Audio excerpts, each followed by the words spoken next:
आप देख रहे हैं न्यूज फर्स्ट नेटवर्क, आपके साथ आपकी आवाज। खबर आ रही गुजरात के वलसाड़ जिले के उमरगांव देहरी से, जहां श्री जलाराम धाम मंदिर का निर्माण होने वाला है। वहां श्री राम नवमी के शुभ अवसर पर श्री सत्यनारायण की पूजा और महाप्रसाद का आयोजन किया गया। यह जानकर बहुत अच्छा लगा कि मंदिर निर्माण के लिए बहुत से लोगों ने दान दिया है।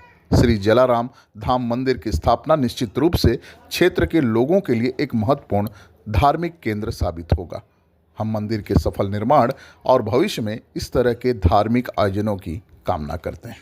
आइए देखते हैं हमारे संवाददाता विशाल पटेल की ये विशेष रिपोर्ट। ગામ લોકોથી જે સારો એવો સાથ સહકાર મળી રહ્યો છે તે આપણે જણાવીએ।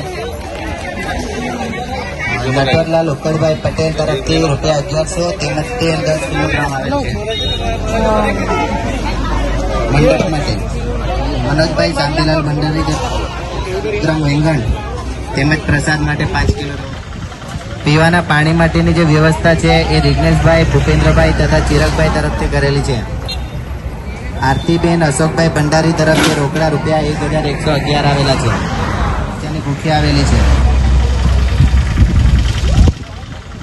પીવાના પાણી માટેની જે વ્યવસ્થા છે એ રિગ્નેશભાઈ ભૂપેન્દ્રભાઈ તથા ચિરગભાઈ તરફથી કરેલી છે। આરતીબેન અશોકભાઈ ભંડારી તરફથી રોકડા ₹1111 આવેલા છે। ધવલભાઈ જગદીશભાઈ પટેલ તરફથી ₹501 આવેલ છે। એ પ્રસાદના રૂપમાં એક ભગવાનની દીકરીનો જન્મ થશે ને ત્યારે આપણે ભગવાનની કથા કરશું એમ કહી અને માતાજીનો અવતાર છે। જોત જોતામાં ભગવાને પોતાની યોગમાયા શક્તિ દ્વારા હજારો મનની અંદર ત્યાં તો મારી દીકરી મોટી થઈ ગઈ, હવે મારે